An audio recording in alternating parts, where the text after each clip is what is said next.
राम निवास का हाल ही में जबलपुर ट्रांसफर हुआ था। राम निवास सिंचाई विभाग में इंजीनियर थे। कॉलोनी में ही घर मिल गया था। राम निवास की पत्नी माया को पेड़ पौधों से बहुत लगाव था। अभी 1 साल पहले ही उनकी शादी हुई थी। एक दिन जब वो सुबह लॉन में रखे गमलों में पानी डालने गई तभी, हेलो, मैं आपके बगल वाले घर में रहती हूँ। मेरे पति डॉक्टर भुवन दिवाकर यहाँ कॉलेज में प्रोफेसर हैं। मैं शोभा। अच्छा हुआ आप लोग आ गए। कितने दिनों से ये घर खाली पड़ा हुआ था।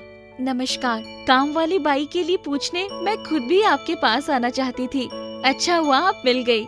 11 बजे बच्चों और पति को भेजकर आपके पास आ जाऊंगी। अभी चलती हूँ। माया गमलों में पानी देकर घर में आ गई। नाश्ता बनाकर राम निवास के ऑफिस जाने के बाद घर ठीक ठाक करके शोभा का इंतजार करने लगी। शोभा ठीक 11 बजे आ गई। गप शड़ाके करते कब 1 बज गए पता ही नहीं चला। अचानक, मैं चलूं, बच्चे आते होंगे।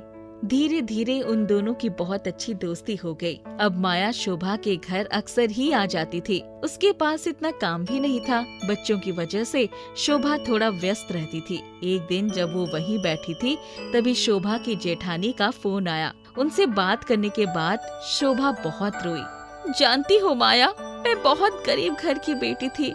मेरे पति के माता पिता बहुत पहले ही खत्म हो गए थे।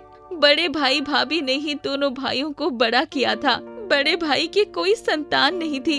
जब दूसरे भाई की शादी हुई तो साल भर बाद ही उसका बेटा हो गया। एक दिन बड़ी भाभी ने उसको गोद में उठा लिया। आप मेरे बच्चों को हाथ ही मत लगाइए। मैं नहीं चाहती कि मेरे बच्चे पर आपकी मनहूस छाया भी पड़े। तभी, मेरी पहली संतान आपकी होगी भाभी, आप दुखी मत होइए।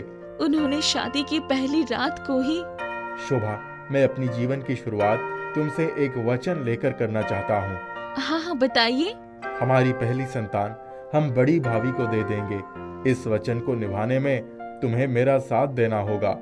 इतना कठोर निर्णय सुनाकर मैं तड़प उठी थी, पर मैंने हाँ कर दिया था। भाभी, आपने अपनी पहली संतान उन्हें दे दी थी। मैं मजबूर थी। शादी के कुछ ही दिनों बाद मैं माँ बनने वाली थी। बड़ी भाभी बहुत खुश थी। उन्होंने मेरा पूरा ध्यान रखा। छोटी जेठानी बहुत ताने मारती थी। बेटे विवेक के होते ही मेरा सारा धैर्य जवाब दे गया था। परंतु शोभा, भाभी की सूनी गोद भर दो। वो कब से तरस रही हैं। भगवान ने चाहा तो हमारे आंगन में फिर से फूल खिलेंगे। अपने बेटे को मैंने भाभी की गोद में डाल दिया। भुवन, अब मैंने बहुत बड़ा त्याग किया है। अब मैं यहाँ नहीं रह पाऊंगी। मुझे यहाँ से ले चलो। इसके बाद हम जबलपुर आ गए। यहाँ आकर शरद पैदा हुआ और बाद में 2 बेटियाँ निधि और मीतू भी पैदा हुई। हमारा परिवार पूरा हो गया था, पर पहले बेटे का वियोग मैं कभी भूल न पाती थी। आप उसके बाद गाँव नहीं गई? एक बार गई थी, तब बड़ी भाभी ने विवेक को मेरे पास आने ही नहीं दिया। वो मुझे जब चाची कहता था तो मेरा कलेजा फट जाता था। इसके बाद मैंने वहाँ जाना ही छोड़ दिया था। उसको पता था कि आप उसकी माँ हैं। मेरी दूसरी जेठानी ने उसे सब कुछ बता दिया था। कभी कभी वो उनसे कहता था कि कोई अपने बच्चे को कैसे दूसरे को दे सकता है। तब वो मुंह बनाकर कहती कि मैं तो कभी न देती। उसके मन में हमारे प्रति इतनी नफरत भर दी थी उन्होंने कि उसकी शादी हो गई, हमें पता भी नहीं चला। उसने कभी हमारे तरफ मुड़कर भी नहीं देखा। आप लोगों को उसे बता देना चाहिए था। शोभा के साथ समय का पता ही न चलता। दोनों साथ साथ शॉपिंग करती, त्योहार मनाती। दोनों परिवारों के बीच बहुत अच्छे संबंध हो गए थे। शोभा और बच्चे सब माया को बहुत पसंद करते थे। एक दिन, माया, कल विवेक का फोन आया था। वो शरद को गांव बुला रहा है। उसकी पत्नी की डिलीवरी होने वाली है, इसलिए वो चाहता है कि शरद उसके साथ रहे। ये तो बड़ी अच्छी खबर है। दूसरे ही दिन शरद चला गया। शाम को, अंकल जल्दी चलिए, भैया का एक्सीडेंट हो गया है। राम निवास तुरंत भागे हुए आए। राम निवास, हमारा सब कुछ चला गया। हमारा बेटा नहीं रहा। क्या कह रहे हैं? सुबह ही तो आप बता रहे थे कि वो गांव गया है। गया तो गांव ही था। स्टेशन पर मेरे बड़े भाई साहब का बेटा उसे अपनी गाड़ी लेकर लेने गया था, पर गांव पहुंचने से पहले ही गाड़ी एक पेड़ से टकरा गई और पास की नदी में गिर गई। जाल वगैरह डाले जा रहे थे, पर अभी तक तो कोई नहीं मिला। हमें अभी जाना होगा। दिवाकर जी, आप रुकिए, मैं अपनी गाड़ी लेकर चलता हूँ। माया ने शोभा और उनकी बेटियों के कुछ कपड़े बैग में भर दिए थे। रामनिवास झट से घर गए और गाड़ी लेकर आ गए। सब लोगों के जाने के बाद माया घर आ गई। उसका मन भी वहीं अटका था। दूसरे दिन शाम को रामनिवास लुटे पिटे वहाँ से वापस आए। माया, बहुत गजब हो गया। इतना हृदय विदारक दृश्य देखकर मैं तो खुद ही कांप उठा। एक नहीं, दो जवान बच्चे उस गाड़ी के गिरने से नदी में पता नहीं कहाँ लापता हो गए। दोनों में से किसी की भी लाश नहीं मिली। दो कौन थे? एक दिवाकर जी के बड़े भाई का बेटा विवेक था और दूसरा शरद था। ओह, विवेक को तो इन लोगों ने अपनी बड़ी भाभी को दे दिया था। हाँ, दोनों बच्चे दिवाकर जी के ही थे।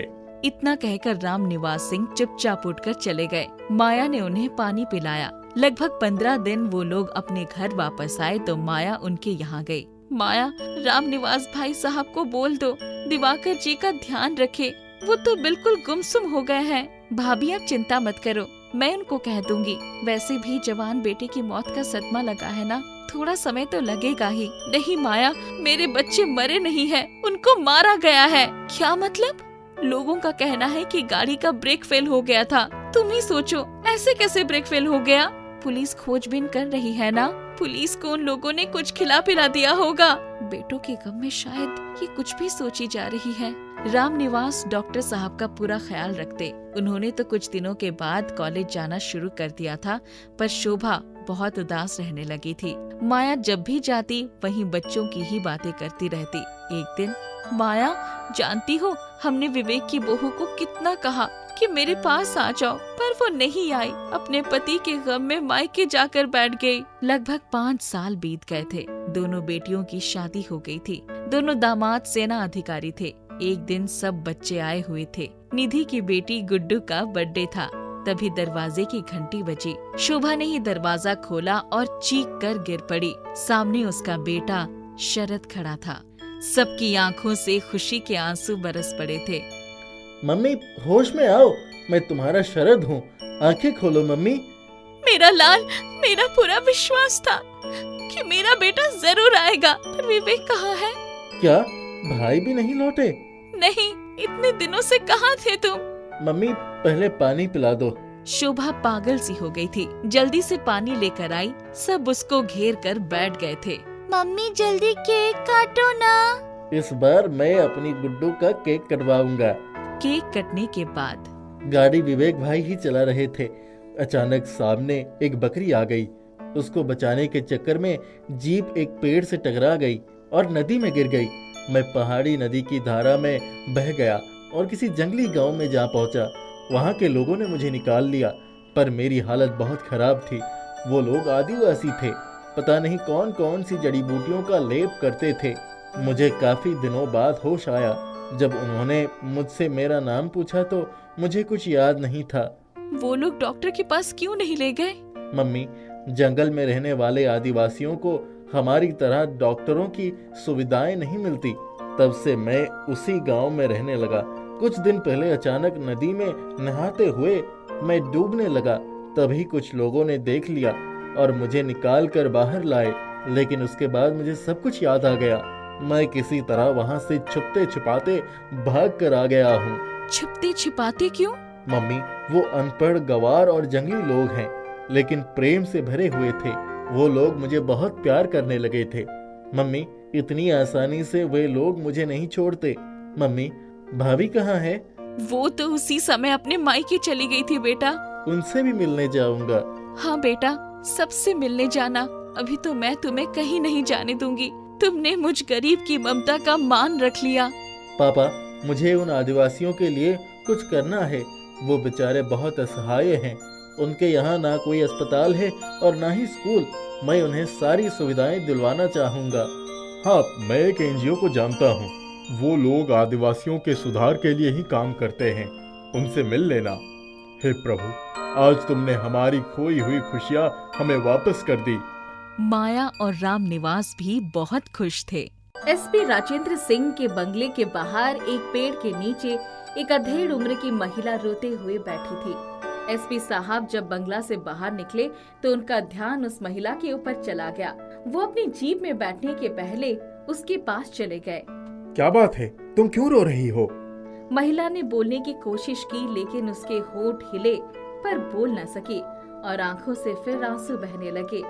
आंसू रुकने का नाम ही नहीं ले रहे थे। घबराओ नहीं, बताओ क्या हुआ, मैं तुम्हारी मदद करूंगा। साहिब, मेरा नाम कमला देवी है, डमरू गांव की रहने वाली हूँ। 4 साल पहले मेरे पति की मृत्यु हो गई। मेरा एक 8 साल का बेटा जिसका नाम कुलदीप है, वो 10 दिनों से गायब हो गया है। उसका कोई पता नहीं लग रहा है। वही मेरा एकमात्र जीने का सहारा है। मैं आपके आगे हाथ जोड़ती हूँ, मेरे बेटे को ढूंढने के लिए आप सहायता करें। अब भी मजबूर माँ के आंसू रुक नहीं रहे थे। क्या तुमने थाने में रिपोर्ट लिखाई है? हाँ साहिब, रिपोर्ट लिखाई है। कई बार थाने में जाती हूँ, बेटे की तस्वीर भी थाने में दी है, लेकिन आज तक मेरे बेटे को पुलिस वाले खोज नहीं पाए हैं। दिलासा देते रहते हैं, लेकिन आप तो जानते हैं एक माँ पर क्या गुजरती है। एसपी साहब जान गए कि कमला के बेटे की तलाश गंभीरता से नहीं की गई है। तुम्हारा गांव डमरो यहाँ से 15 किलोमीटर दूर है। इतनी दूर पुलिस स्टेशन कैसे आती हो? हुजूर, चलकर आती हूँ, चलकर जाती हूँ। पूरा दिन बीत जाता है। इसी आस पर जी रही हूँ कि एक दिन अपने लाल को देखूंगी और उसे सीने से लगा दूंगी। देखो, मैं स्वयं थाने पर जाऊंगा और तुम्हारे बच्चे को खोजने के लिए पुलिस को गंभीरता से लगाऊंगा। यहाँ आसपास और दूर दूर तक चप्पा चप्पा छान मारेंगे। अच्छा, ये बताओ कि बच्चे के खो जाने के बाद किसी ने कुछ बताया या किसी ने मदद करने की कोशिश की? साहब, मेरे पड़ोस में एक साहूकार गजेंद्र रहता है। वो बड़ा पैसे वाला है, लेकिन बहुत कमीना है। उसकी नीयत अच्छी नहीं है। वो मेरे बच्चे के खो जाने के बाद खुद मेरे दरवाजे पर आया था। उसने क्या कहा था? उसने कहा था, चिंता मत करो, मैं तुम्हारी मदद करूंगा। पुलिस के पास जाकर कुछ फायदा नहीं होगा। मेरे आदमी तुम्हारे बच्चे को ढूंढ निकालेंगे। अगर हमने तुम्हारी कुलदीप को ढूंढ लिया तो तुम्हें मेरी बात माननी होगी। साहब, उसकी नजर अच्छी नहीं है। साहब, जब मैं पुलिस स्टेशन जा रही थी तब उसके आदमियों ने मुझे रोका था। मैंने उनसे ये नहीं बताया कि मैं पुलिस स्टेशन जा रही हूँ। मैंने मायके जाने की बात कही थी। एसपी राजेंद्र के दिमाग में शक पैदा हो गया और उन्होंने आश्वासन देकर कमला को घर भेज दिया। थाने में पुलिस को सतर्क करा दिया गया। दरोगा रणविजय सिंह को इस केस की छानबीन करने के लिए लगा दिया गया। रणविजय सिंह ने सबसे पहले कमला से पूछताछ की। तुम्हारा बेटा कुलदीप किस समय गायब हुआ था? साहब, 14 नवंबर की तारीख को वो स्कूल से छूटा, लेकिन घर नहीं आया। मैंने स्कूल में पूछा तो पता चला कि वो पूरे दिन तक स्कूल में था। इसके बाद छूटने पर कहाँ गया, इस बात की कोई जानकारी नहीं है। क्या तुम उन बच्चों को जानती हो जो स्कूल से छूटने के समय उसके साथ आते हैं? हाँ, पंकज और राजेश 2 बच्चे हैं जिनके साथ वो स्कूल से छूटने पर घर आता है। इंस्पेक्टर ने पंकज और राजेश से पूछताछ की तो पता चला कि उस दिन बीच रास्ते में साहूकार का आदमी रघु उसे लेकर गया। इंस्पेक्टर ने रघु को दबोच लिया। रघु, तुमने कुलदीप का अपहरण कर लिया है। हमें इस बात का पूरा पता चल गया है। सच सच बता दो, वरना पूरी जिंदगी जेल में सड़ जाओगे। साहब, मैंने किसी का अपहरण नहीं किया है। मैं तो सीधा साधा आदमी हूँ। कुलदीप कौन है ये मैं जानता ही नहीं हूँ। अभी जान जाओगे। पंकज, राजेश, सामने आओ। दोनों बच्चे पंकज, राजेश जब सामने आए तो रघु के चेहरे का रंग फीका हो गया। हाँ साहब, यही आदमी था उस दिन। यही कुलदीप को लेकर गया है। इसने कुलदीप को चॉकलेट भी दिया। क्यों बे, तू उसका चाचा लगता है जो चॉकलेट खिला रहा था। इतना कहकर रणविजय ने जोरदार हाथ रघु को जड़ दिया। अब तो रघु के पास सच्चाई बताने के सिवा कोई चारा नहीं रहा।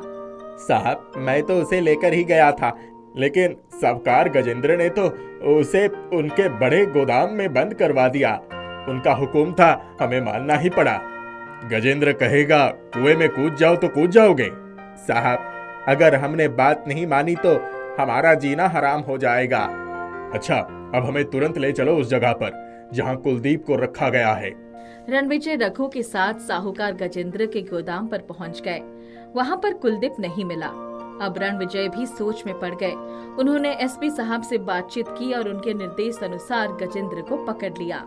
मिस्टर गजेंद्र, तुम्हें कुलदीप नाम के एक बच्चे का अपहरण करने के जुर्म में गिरफ्तार किया जाता है। कैसी बातें कर रहे हो दरोगा जी? मैं ऐसा घृणित कार्य नहीं करता। किसी ने झूठ मूठ की कहानी गढ़ी है। तुम्हारे आदमी रघु ने ही बताया है कि उसे अपहरण करके तुम्हारे ही गोदाम में रखा गया है। अब सच सच बता दो, वरना हमें उगलवाना आता है। दरोगा जी, आप मेरा पूरा गोदाम चेक कर चुके हैं। यदि वो वहाँ होता तो मिल जाता ना। रणविजय ने दिमागी घोड़े दौड़ाए और गजेंद्र को मीठी मीठी बातों में ले लिया। देखो गजेंद्र बाबू, तुमने ही कहा था कि तुम्हारे आदमी कुलदीप को ढूंढ कर ला सकते हैं। अगर ऐसा है तो कुलदीप को ढूंढ कर लाने में हमारी मदद करो। आपका नाम भी होगा, चारों तरफ शाबाशी मिलेगी। आपका ये आदमी रघु भी छूट जाएगा। दरोगा जी, अगर कुलदीप मिल जाए तो क्या मामला रफा दफा हो जाएगा? पूरी तरह से रफा दफा कर दूंगा। किसी ने क्या किया इसका पता भी नहीं चलेगा। समझ गए ना? गजेंद्र विजय की बातों में आ गया और उसने नोट की गड्डी मंगवा ली। इसे संभाल कर रखिए। मेरे सामने कुलदीप को लाइए। मैं लेकर चुपचाप निकल जाऊंगा। मेरी बात समझ रहे हो ना? गजेंद्र मन ही मन बहुत प्रसन्न हो गया। कुछ ही देर में साहूकार का आदमी कुलदीप को लेकर हाजिर हो गया। कुलदीप बहुत कमजोर हो गया था। दरोगा जी को देखकर उसकी हिम्मत बढ़ गई। बेटा कुलदीप, चिंता मत करो। गजेंद्र ने तुम्हें परेशान तो नहीं किया? साहब मुझे मारते थे, ठीक से खाना नहीं देते थे, मुझे बांध के रखा था। मुझे एक गोदाम से हटाकर बड़े गोदाम में भेज दिया गया था। दरोगा जी, अब आपका नजराना लीजिए और मामला रफा दफा कीजिए। मैं कोई नजराना लेने यहाँ नहीं आया हूँ। मैं जिस काम के लिए यहाँ आया था वो पूरा हो गया। अब लॉकअप में चलने का तैयारी करो। कैसी बातें कर रहे हो दरोगा जी? ये मजाक अच्छा नहीं है। इतने में एसपी राजेंद्र सिंह भी वहाँ हाजिर हो गए। गजेंद्र की सिट्टी पिट्टी घूम हो गई। गजेंद्र, ये मजाक नहीं सच्चाई है। अब तुम्हें तुम्हारे करनी का सही फल मिलेगा। मिस्टर गजेंद्र, जिनकी नीयत अच्छी होती है वो अच्छे कर्म करते हैं। जिनकी नीयत में खोट होती है वो ऐसे गलत रास्ते अपनाते हैं जो तुमने अपनाया। एक गरीब के बच्चे का अपहरण करके अपने गंदे मसूबों को पूरा करना चाहते थे। अब जेल में रहकर अपनी करने के बारे में सोचते रहो। गिरफ्तार कर लो इसे। गजेंद्र और रघु के हाथों में हथकड़ी लग गई और एसपी साहब और दरोगा जी के साथ पुलिस थाने रवाना हो गए। कुलदीप को उसकी मां कमला को सौंप दिया गया। अपने लाल को पाकर मां निहाल हो गई। उसने एसपी और दरोगा के सामने अपने दोनों हाथ जोड़ दिए और बार बार धन्यवाद कहने लगी। आपने मेरे बेटे को ढूंढ निकाला। आपकी बहुत बहुत मेहरबानी। मुझे मेरी जिंदगी वापस मिल गई। आप लोगों का यह एहसान मैं जिंदगी भर नहीं भूलूंगी। आज भी माँ की आंखों में आंसू थे, लेकिन ये खुशी के आंसू थे जिन्हें छलकाते हुए वो फूली नहीं समा रही थी।